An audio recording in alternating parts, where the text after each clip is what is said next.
Bonjour, je m'appelle Ariane Yadan. Je présente cette année, depuis le mois de juin jusqu'au 2 août 2025, l'exposition Un applauso para el amor, qui en français signifie applaudissements pour l'amour. Et cette exposition est à la galerie RDV à Nantes. L'origine du projet d'exposition, ce sont des voyages au Mexique que j'ai entamés depuis 2016 et lors desquels j'ai fait la rencontre de la famille Linares, qui est une famille d'artisans mexicains qui sont assez populaires pour leur pratique du papier mâché.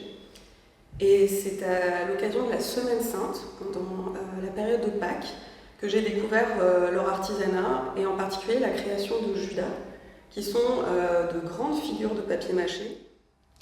L'exposition réunit de nombreux médiums, dont un que je n'avais jamais pratiqué auparavant, qui est le papier mâché. Donc c'est une technique que j'ai appris au Mexique avec la famille Linares. L'exposition réunit également de la lithographie, de la photo, un conte. Et chacun des protagonistes de ce conte est représenté sous la forme de figures en papier mâché. Et un film qui retrace l'expérience de l'année 2024 et l'année 2025 au Mexique et qui est en quelque sorte la genèse de tout le projet. Le cœur que j'ai fabriqué au Mexique, on voit d'ailleurs toute son histoire racontée dans le film. Il a été détruit dans le rituel cathartique de la quema. Et lorsque je suis rentrée en France, j'ai eu besoin de le refabriquer, en fait, d'en recréer une trace. Et donc ça a donné ça a donné ce Judas. Tout est en papier mâché et il y a de petits éléments qui proviennent d'un marché mexicain qui est le marché des sorcières. Donc ce sont des petits objets en métal qu'on utilise pour faire des talismans ou bien jeter des sorts. Par la suite, j'ai recréé des petites figures qui sont des figures hybrides, inspirées des alebrijes mexicains. Et ces figures représentent les différents personnages, ou plutôt amis, qui m'ont accompagnée lors de tout ce projet.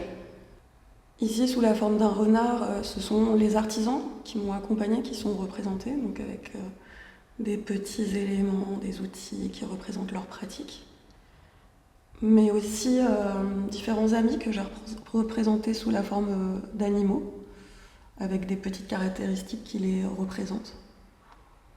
Là, par exemple, il s'agit d'une amie qu'on voit dans le film, qui est représentée sous la forme d'une louve, qui est protectrice, mais qui est aussi vecteur de fêtes, d'événements positifs, et qui va rassembler les personnes autour d'elle pour balayer un peu le chagrin.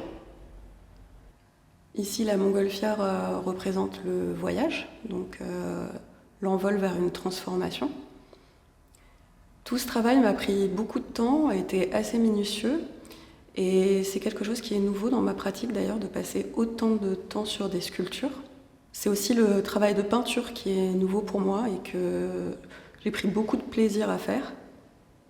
De l'autre côté, on a le diable qui représente à proprement parler le Judas, le mal, le traître, et c'est d'une relation toxique dont il s'agit, qui a été à l'origine de la volonté de créer le Judas au Mexique.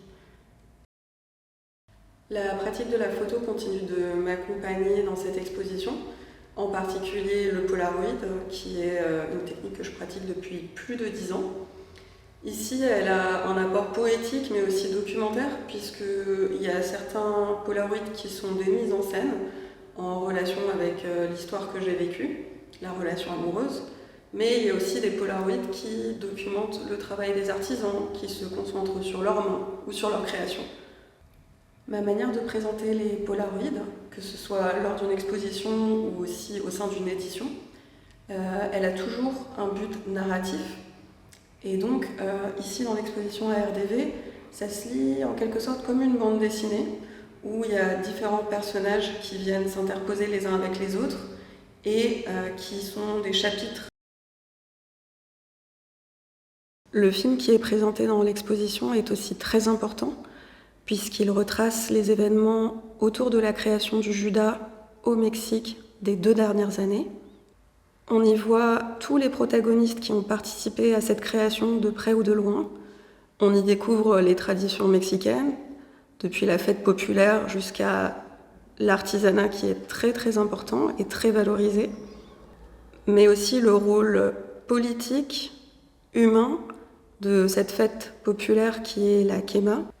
Lorsque je suis allée au Mexique, j'ai énormément documenté cette expérience de manière assez basique, mais aussi de manière très poétique. Et donc ce sont ces deux facettes qui se mélangent dans le film, qui est partagé entre deux chapitres, exactement comme dans le conte. Pour moi, c'était un vrai questionnement sur la manière dont j'ai occupé l'atelier de papier mâché et comment toute cette expérience m'a transformée en tant qu'individu, en tant que femme et en tant qu'artiste.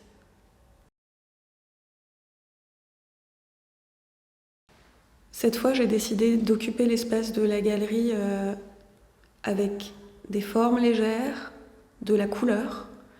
Il n'y a aucune sculpture, aucune œuvre qui occupe le sol. Et même en lithographie, c'est assez nouveau pour moi de travailler autant la couleur. J'ai eu envie qu'on se sente bien dans l'espace, qu'on reparte de la galerie avec un sentiment de joie.